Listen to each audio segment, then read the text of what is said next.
আপনি যাতে তালাটা খুলুন, আপনার মেয়েকে কোনো বিশ্বাস নেই। যান যান। দেখি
হুজুর, কি পাখি পালিয়েছে তো?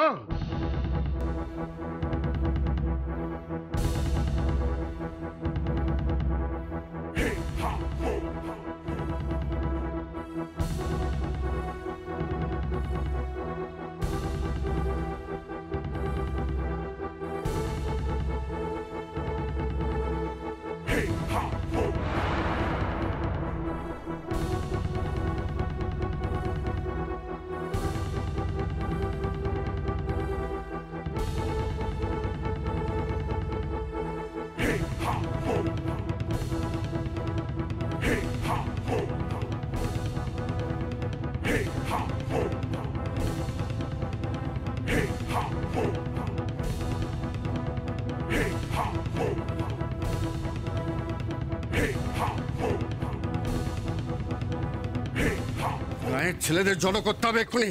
গায়ের ছেলেদেরকে জড়ো করে এক্ষুনি চতুর্দিকে ছড়িয়ে দিতে হবে। ছড়িয়ে দাও। আমি জানতাম এইরকম একটা দুর্ঘটনা ঘটবেই। আচ্ছা, আপনি কেন ওই ধরনের একটা মেয়েকে আমার ঘাড়ে গজাতে চাইছিলেন বলুন তো? শফিক, তুমি আমাকে শক্ত হাতে হালটা ধরতে দাও। আমি দেখি কি করে ও নিজেকে এই বিয়ের হাত থেকে বাঁচায়।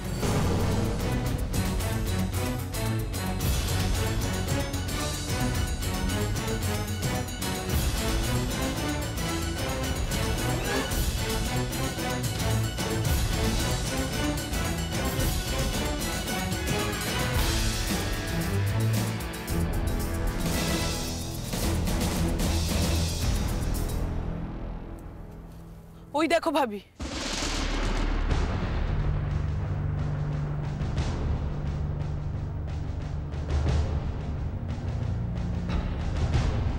ভাবি ভাবি একটা বিয়ে বাড়ি দেখো, ওখানেই মনে হয় শবনমের বিয়ে হচ্ছে। বিয়ে বাড়ি চলো, তাড়াতাড়ি চলো। আচ্ছা আপা, আমার মেয়ে যদি এখনো শাদী না হয়ে থাকে, আমি যেভাবে হোক আমার আম্মুকে আমি বাঁচাবোই। আমার জীবন যায় যাক, আমি গলায় ফাঁস দিয়ে হলেও আমার আম্মুকে বাঁচাবো। আমার মেয়েটাকে বাঁচাতেই হবে। আচ্ছা আপা, কি মনে হচ্ছে আমার আম্মুর শাদীটা হয়ে গেছে? কি করে বুঝবো বলো তো? কি করে বুঝবো? সে কোন সকালবেলায় তো নিয়ে এসেছে, এতক্ষণে হয়তো আমাদের তো পৌঁছাতে দেরি হয়েছে। বলো, অনেক দেরি হয়ে গেছে। চলো ভাবি, তাড়াতাড়ি চলো, চলো চলো চলো।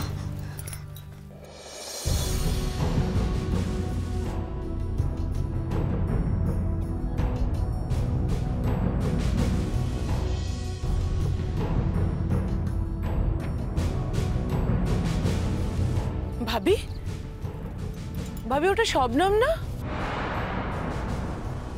হ্যাঁ ভাবি, ভাবি ওটা শবনমই তো। শবনম,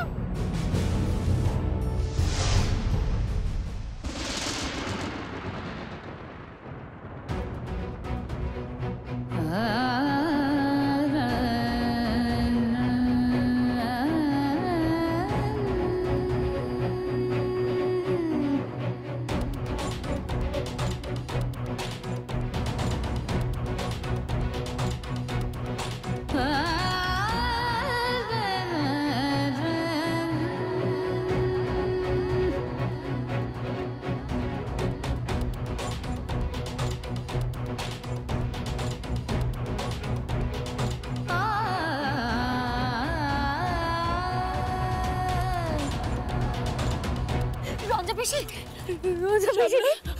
আমি তোমার সাথে যোগাযোগ করার চেষ্টা করেছি।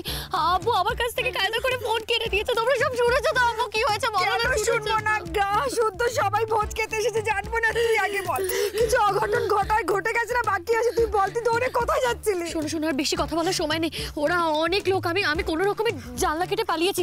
ওরা ওরা ওরা ওরা কিন্তু চলে আসবে, যখন তখন চলে আসবে, কারণ ওরা যখন ঘরে গিয়ে দেখবে না আমি নেই, ওরা কিন্তু আসবে আমাকে খুঁজতে।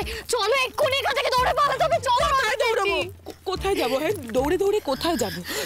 তোকে যদি আমাদের গ্রামে নিয়ে যায় তাহলে গ্রাম থেকে সবাই তোকে খুঁজে বের করে নিয়ে যাবে না বল? হ্যাঁ, যেখানে হোক যাব, দরকার হলে আমি পুলিশের কাছে যাব।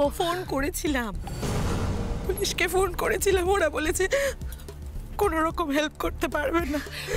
ঠিক আছে, তাহলে কপালে যা আছে তাই হবে, কিন্তু এখানে দাঁড়িয়ে থাকা চলবে না। চলো, আমাদের পালাতে হবে। আম্মু চলো। রঞ্জনা, আমি আর দৌড়তে পারছি না, তোমরা দৌড়ো, আমি ধীরে ধীরে আসছি। না, আমি আম্মুকে নিয়ে যাবো। আম্মু তুমি এখানে থাকলে আব্বু তোমাকে ছেড়ে দেবে না। চলো, আমি তোমায় ধরে ধরে নিয়ে যাবো। আম্মু চলো রঞ্জা পিসি চলো।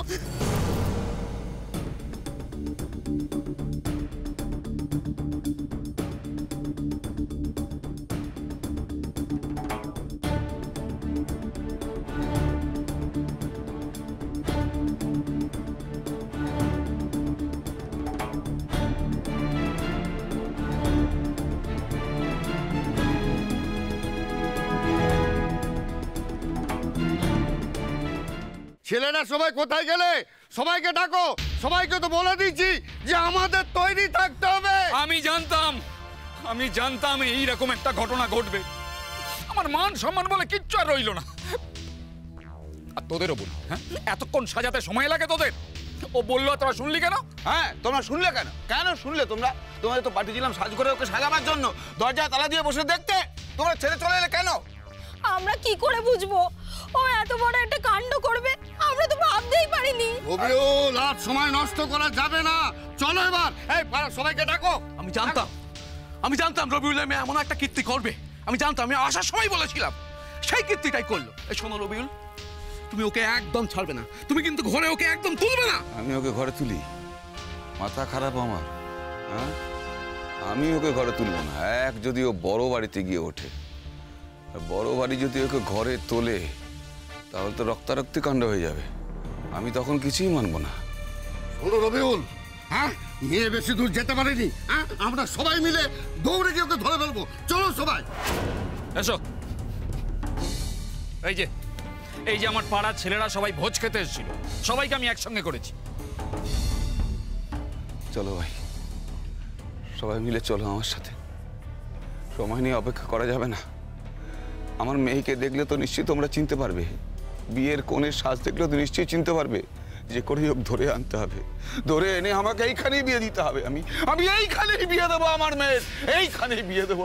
আপনার মেয়ে পারে না এমন তো কোনো কাজ নেই, তাই না? বিয়ের পরও সংসার না করে চলে যাবে না, তার তো কোনো মানে নেই। তোমার কি আমাকে দেখে তেমন ভাব বলে মনে হয়? হ্যাঁ, কোথায় যাবে ও? থাকবে কোথায়? ওর বাপের বাড়ির দরজা চিরকালের জন্য বন্ধ হয়ে গেছে। আমি তো ওকে ঘরে তুলবো না। ও যখন আমার এইভাবে মুখটা পোড়ালো, আমি ওকে কিছুতেই ছেড়ে দেবো না, কিছুতেই আমি ওকে ছেড়ে দেবো না। যে করে আমি ধরে আনবো, এখানে আটকে রাখবো, বন্দি করে রাখবো। তারপরে তোমার দায়িত্ব, তোমার হাতে আমি তুলে দেবো। সারা জীবন ওকে বন্দি করে রেখে দেবো। আমি কিচ্ছু বলতে আসবো না, কিচ্ছু বলতে আসবো না আমি। রবিউল, আর সময় নষ্ট করা যাবে না, চলো সবাইকে নিয়ে চলো।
তুমি তোমার মেয়ের অমতে তাকে মিথ্যে কথা বলে ঠকিয়ে তার বিয়ে দিচ্ছিলে কেন? আপনি এর মধ্যে মাথা গলাতে কেন এসেছেন? আপনাকে কি বিয়ে বাড়িতে নিমন্ত্রণ করা হয়েছে? কেন এসেছেন আপনি? ছি আব্বু ছি, তুমি আমাকে এভাবে ঠকাতে পারলে? তুমি তো আব্বু নামের কলঙ্ক। আমি যদি তোমাকে ঠকিয়ে থাকি, তুমি আমাকে 1000 গুণ বেশি ঠকিয়েছো।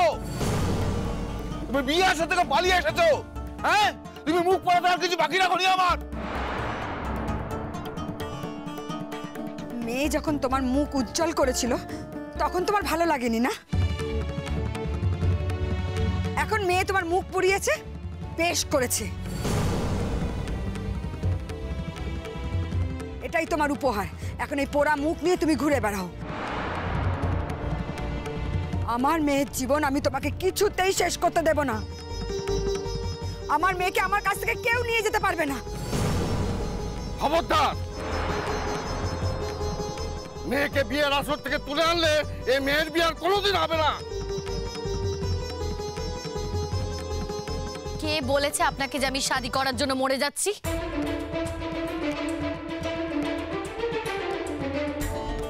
এভাবে জোর করে শাদি দিলে আমি সেটা মেনে নেব, সেটা তুমি কি করে ভাবলে আব্বু?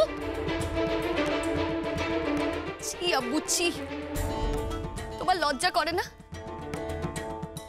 তোমার বয়সে একটা লোকের সাথে আমার শাদি ঠিক করে দিলে তুমি।